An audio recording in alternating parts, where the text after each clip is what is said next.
کے گھر میں بیٹیاں نہیں ہوتی، جن کے گھر میں بیٹیاں نہیں ہوتی ان کے گھر میں جنت کی کھیتیاں نہیں ہوتی، جن کے گھر میں بیٹیاں نہیں ہوتی ان کے گھر میں جنت کی کھیتیاں نہیں ہوتی۔ اسی لیے پریشاں ہے آج یہ امت عاصی کہ سنتی طریقوں پہ شادیاں نہیں ہوتی، سنتی طریقوں پہ شادیاں نہیں ہوتی۔ مصطفیٰ کے دیوانے جہاں پہ کھیل جاتے ہیں، مصطفیٰ کے دیوانے جہاں پہ کھیل جاتے ہیں، مرد کی کلائی میں چوڑیاں نہیں ہوتی، مرد کی کلائی میں چوڑیاں نہیں ہوتی۔ میرے گھر میں بھی ایک ملکہ ہے جو پیار سے پکاتی ہے، پھر بھی ماں کے ہاتھوں سے روٹیاں نہیں ہوتی۔ جن کے گھر میں بیٹیاں نہیں ہوتی ان کے گھر میں جنت کی کھیتیاں نہیں ہوتی۔ آئیے اسی جامعہ فاطمۃ الزہرا للبنات کے ہونہار طالبہ اپنی عربی تقریر کو لے کر کے آ رہی ہیں، عزیزہ نزہت خاتون بنت شیخ محمد رحیم صاحب۔ عزیزہ آئیں اور اپنی تقریر کو پیش کریں۔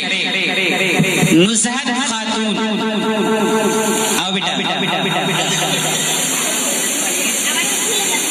اس کے بعد بڑی پرمغز بچیوں کے خطاب، بچیوں کے پروگرام ختم ہونے کے بعد صدر علی قدر کی گفتگو بھی سماعت فرمائیں گے۔ اس کے بعد دعا لے کر کے مجلس کا اختتام نہیں کریں گے، بلکہ آئندہ سال کے لیے محفل اور مجلس کو ملتوی کیا جائے گا، ختم نہیں کیا جائے گا انشاءاللہ۔ السلام علیکم ورحمۃ اللہ وبرکاتہ۔ الحمد للہ الملک المنان وفضل دیننا على سائر الادیان من اجل نزول القرآن وقید للنبی اصحابا یمشون على الحسبان والصلاة والسلام على المبعوث الى ثقلین الانس والجان وعلى آلہ وصحابہ اصحاب العز والشرف والعرفان۔ اعوذ باللہ من الشیطان الرجیم، بسم اللہ الرحمن الرحیم۔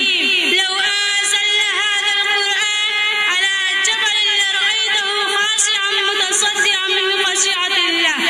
اما بعد، ایھا الجمع الوقود، قبل كل شیء احییکم بتحیته اہل الاسلام والجنہ۔ السلام علیکم ورحمۃ اللہ وبرکاتہ۔ فیا اخوة الاسلام، ان القرآن وكلام رب العالمين وحبله المتين وصراط مستقيم ونوره المبين۔ أيها الإخوة الكرام، القرآن وهو عصمة لمن اعتصموا به وشفاء لما في الصدور۔ فيا إخوة الإسلام، ما قال به صدق، ومن عمل به منر، ومن حكم به عدل، ومن دعا إليه هدي إلى صراط مستقيم۔ أيها المسمعون والمستمعات، أتعلمون من هو خيار هذه الأمة؟ اسمعوا